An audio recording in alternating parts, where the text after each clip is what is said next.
Welcome to Yoga Psychology.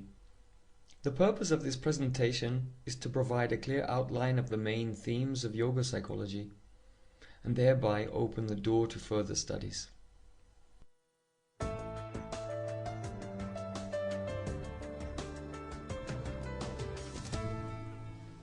As a prelude to our discussion, let us take a moment to contemplate the richness and diversity of human nature. From the moment we are born, we are destined to confront a myriad of issues so complex that generation after generation pass away without ever resolving them. What is it that makes us skeptical or religious, artistic, humorous, dangerous, or optimistic?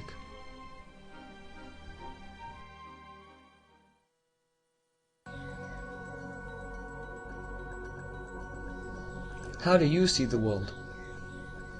Despite the immense variety of worldviews, there are only two basic perspectives.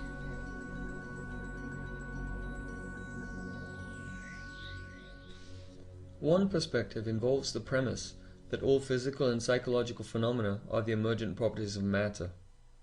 Atoms combine together to make molecules, and molecules combine together to make, well, everything. Even our consciousness is the product of electrical activity in the brain. Let's unpack that premise and see what's inside.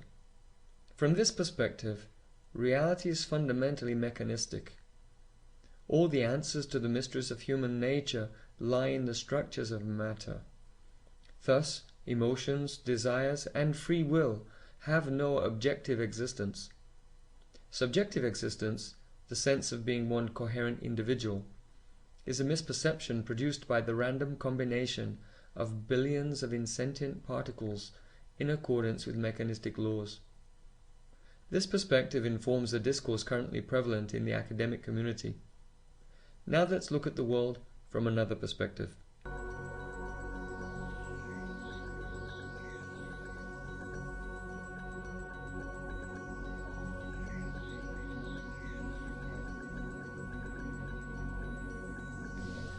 The yoga tradition, like many theistic and also non-theistic metaphysical traditions, holds that consciousness is categorically distinct from matter. The non-material conscious self is an observer of the actions and reactions of physical matter. As the sun situated in one place in the sky illuminates all directions by its rays, similarly, the self situated in one place animates the entire body with consciousness. When we unpack this premise, an entirely different value system emerges. Questions related to eternality, destiny, and ultimate purpose suddenly become the priority issues.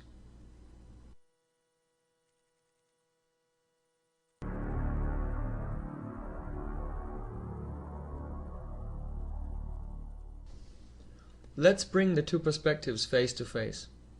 Where do your convictions lie? This is not the false dilemma of science versus religion. Here we are simply examining the directional nature of conviction itself towards a matter-based or a consciousness-based perspective. There is no empirical evidence to conclusively prove either perspective. The scientific data remains open to both interpretations. Thus, partiality towards either the mechanistic, matter-based perspective or the consciousness-based perspective is essentially a non-rational commitment. That non-rational conviction comes first, and then reason comes later to advocate upon its behalf. So why do we hold any particular worldview? If reason is not the reason, then what is? To answer that question, we'll have to come down to earth.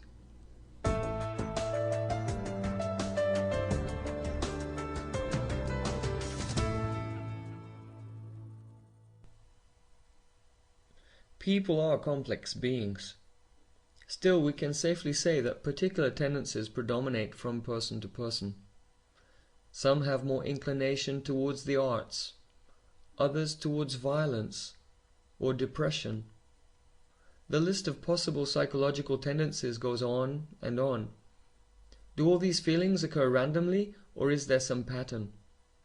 Are certain emotions connected with other emotions? If we were to discover some sort of sequence, could we formulate a map of consciousness? The yoga tradition says yes.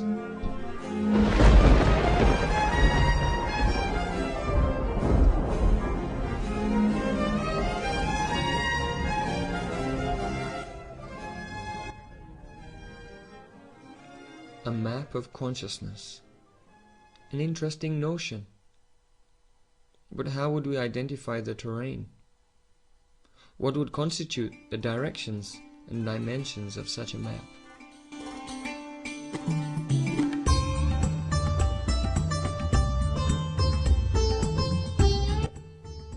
Yoga is a Sanskrit word derived from the verb to yoke or join together. In the context of philosophy, the word yoga is also a technical term. The most famous ancient yoga text, Bhagavad Gita, defines yoga as a state of perfect equilibrium of mind.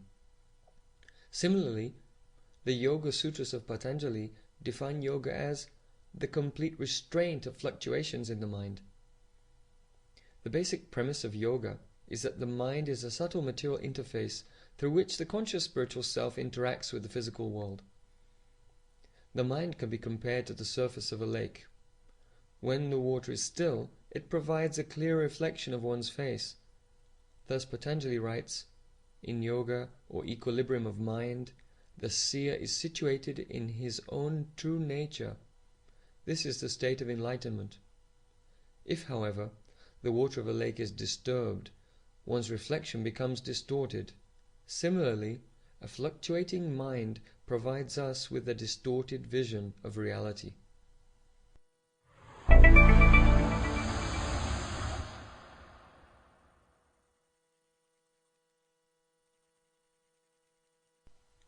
The Yoga Sutra defines the nature of that distortion as identification with the fluctuations. In other words, the conscious eternal self loses sight of his inherent spirituality and instead identifies himself with matter. At this point, two obvious questions arise. Firstly, what are the fluctuations of the mind? And secondly, what are the methodologies to overcome them?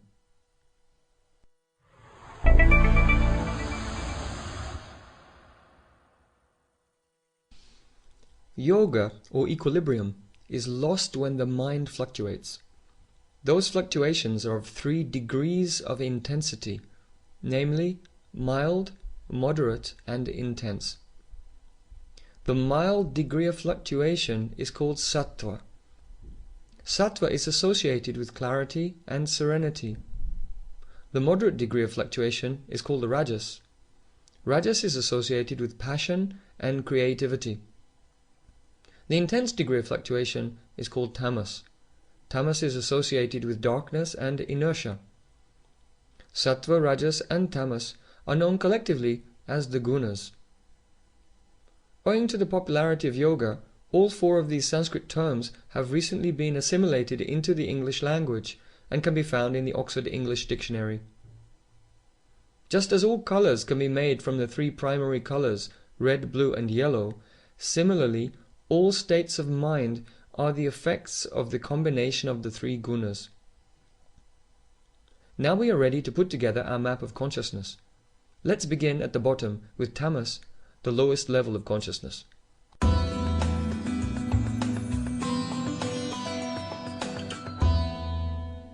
Tamas, the intense degree of fluctuation, is characterized by anger, intolerance, hatred, violence, the tendency to quarrel and to be miserly, laziness, fear, lamentation, dishonesty, depression, apathy, and addictions.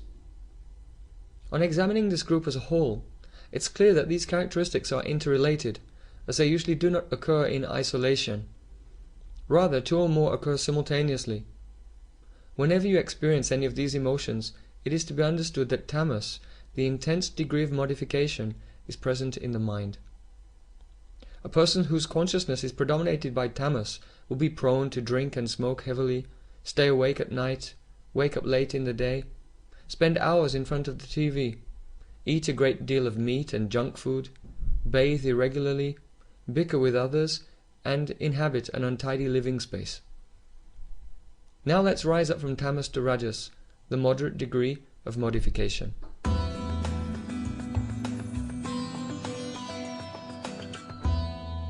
Psychological tendencies arising from Rajas include intense endeavor, pride, dissatisfaction, reductionism, material ambition, hedonism, the practice of religion motivated by material gain, belligerence, and a preoccupation with sex. Whenever you experience any of these tendencies, it is to be understood that Rajas, the moderate degree of modification, is present in the mind. When Rajas predominates, people are extremely energetic and industrious. Although they are likely to be materially successful, they remain internally dissatisfied. Being proud of their achievements, they are fond of hearing their own praise, and they feel justified in ridiculing or marginalizing others. They prefer food that is hot and spicy and drinks that are ice cold. They are predisposed to reductionistic thinking without recognizing its limitations. The moderate degree of fluctuations, Rajas, impairs the ability to distinguish between the light of consciousness and the thought patterns illuminated by that consciousness. At this level, the mechanistic matter-makes-consciousness paradigm seems to be self-evident. Now let's rise up to Sattva, the mild degree of modification.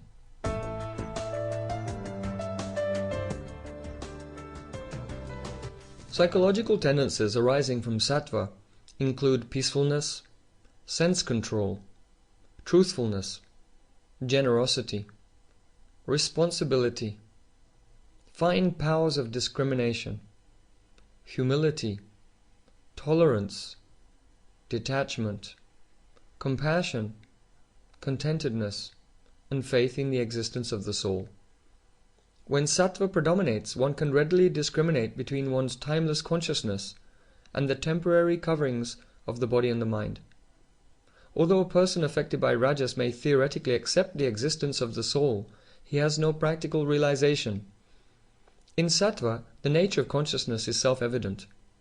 All the virtues that comprise goodness come naturally to a person in Sattva. Now we will look at a summary of our map of consciousness.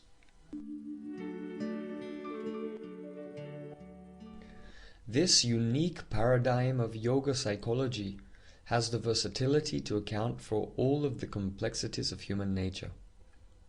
It should be noted that all three gunas coexist within the mind in variable proportions. Thus, the lower region of the map indicates a level of consciousness that is not entirely tamas, but predominated by tamas. Similarly, the middle and higher portions represent a preponderance of rajas and sattva respectively. Let's consider the relationship between the three levels. It is important to recognize that Rajas is unstable. The intense activities impelled by Rajas invariably result in a drop down to the fatigue and inertia of Tamas. Those in Rajas tend to be successful, but eventually burn out mentally and physically. One can find innumerable examples of this among popular celebrities in entertainment and sports. Everyone likes to think that they are free and independent.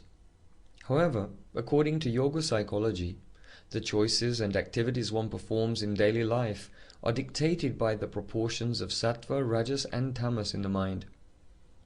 Just as a man who moves with the current of a river cannot realize the power of that current until he tries to swim against it, similarly, one who goes with the flow of life cannot understand how he is controlled by the gunas until he tries to swim against their current. When he attempts to adopt the habits associated with a higher guna, he will meet with intense resistance from his own body and mind. For example, a person in tamas prefers to sleep late, eat junk, smoke, and so on. He feels as if he is living according to his own free choice. However, if he were to try to adopt the habits associated with sattva, by conquering his addictions, rising early in the morning, and eating healthy vegetarian food, he would experience a formidable psychological and physical resistance. A person may not notice the presence of law enforcement until he breaks the law. Similarly, one cannot be aware of the gunas until one tries to contradict them. Yoga practice contradicts the gunas and thereby allows the student of yoga psychology to develop first-hand experience of the dynamics of Sattva, Rajas and Tamas. Take a moment to consider where you would locate yourself on the map. What can you learn about yourself and others by applying the hypothesis of yoga psychology? Before moving on to the methodologies of yoga, let's draw out some of the implications of yoga psychology and see how they might impact our interpretation of important issues.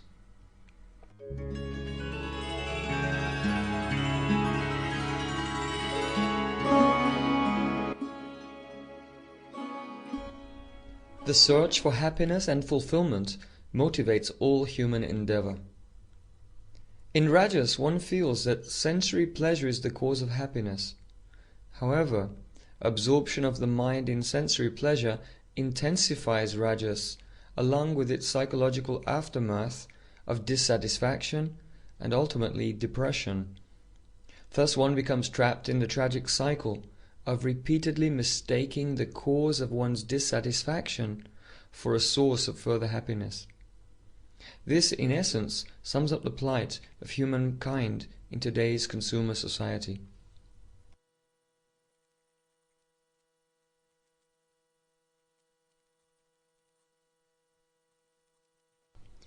Philosophers are primarily concerned with ideas. Yoga psychology suggests that all rational ideas are simply constructed to support the non-rational convictions we hold as a result of our level of consciousness. Thus, yoga psychology allows one to go beyond the superficial realm of philosophical ideas to identify their root causes, namely the degrees of mental fluctuation.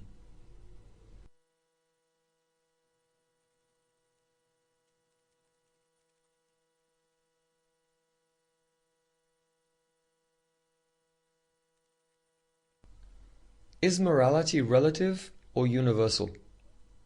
Yoga psychology suggests that an activity is moral only if it elevates the consciousness. Therefore, behavior deemed appropriate would be relative to one's level in the gunas. For example, those in Tamas can uplift their consciousness by adopting the habits associated with Rajas, but those in Sattva would degrade their consciousness by the very same habits. Thus, yoga psychology provides the foundation for a universal, yet context-sensitive morality, as opposed to oppressive one-size-fits-all value systems.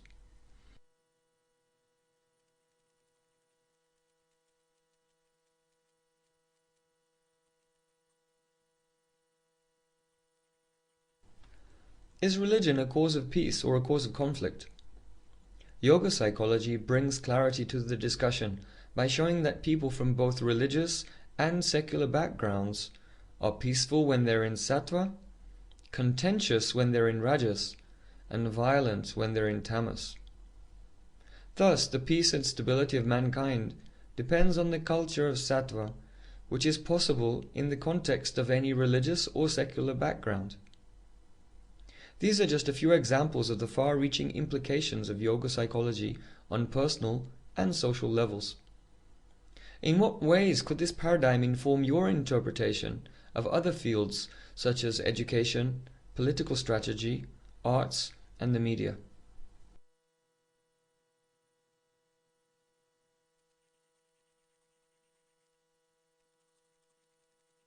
Returning to our map of consciousness, as you can see, yoga is both the name of the state of equilibrium beyond Sattva and also the name of the process to attain it.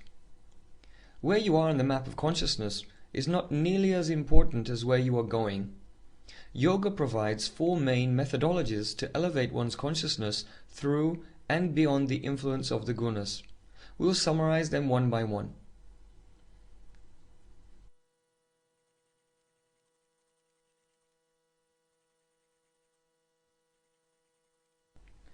Karma yoga means the yoga of duty. Karma yoga can be practiced easily by anyone at any time. This method involves adherence to the responsible performance of one's duties in life, while carefully observing the fluctuations of one's mind. In this state of objective self-awareness, one becomes habituated to cultivate the characteristics of Sattva and to let go of the reactions of Rajas and Tamas as and when they arise. In this way, every moment of life becomes transformed into valuable yoga practice.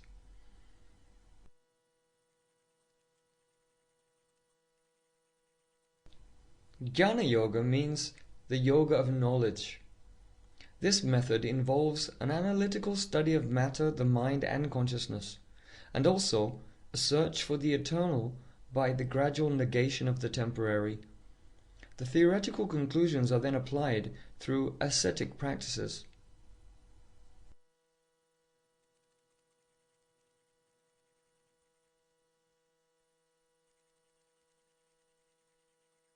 Ashtanga Yoga refers to the eightfold practice as described by the sage Patanjali in his Yoga Sutra.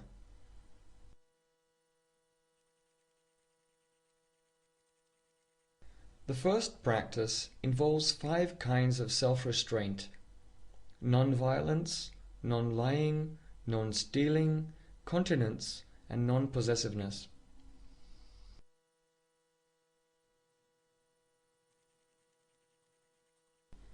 The second practice involves 5 observances: cleanliness, contentment, austerity, study, and surrender to providence.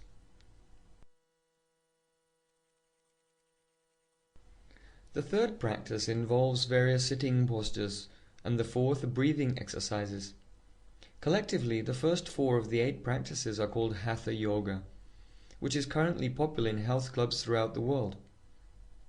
Hatha Yoga prepares one physically for the final 4 practices that aim at spiritual perfection.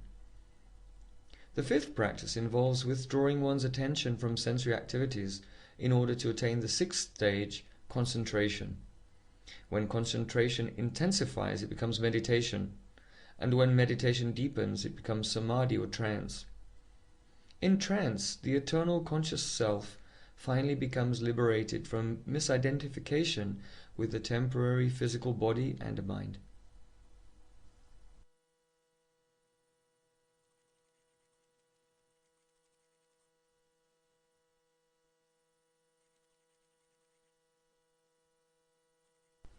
The 4th methodology for raising the consciousness up to Sattva and beyond is called Bhakti Yoga, the yoga of devotion. The Bhakti Yoga tradition posits that all individual conscious selves emanate from the Supreme Conscious Self, just as innumerable photons emanate from the sun. The root cause of all fluctuations in the mind is indifference to that Supreme Self. Thus the fluctuations automatically subside without extraneous endeavor for one who develops an attitude of love towards the divinity.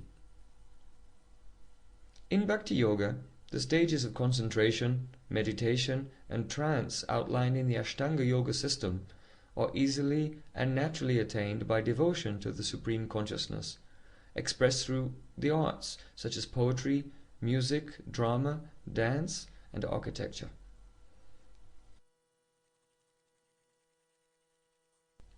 Thank you for watching Yoga Psychology, the foundational course. I look forward to seeing you again in the intermediate and advanced courses.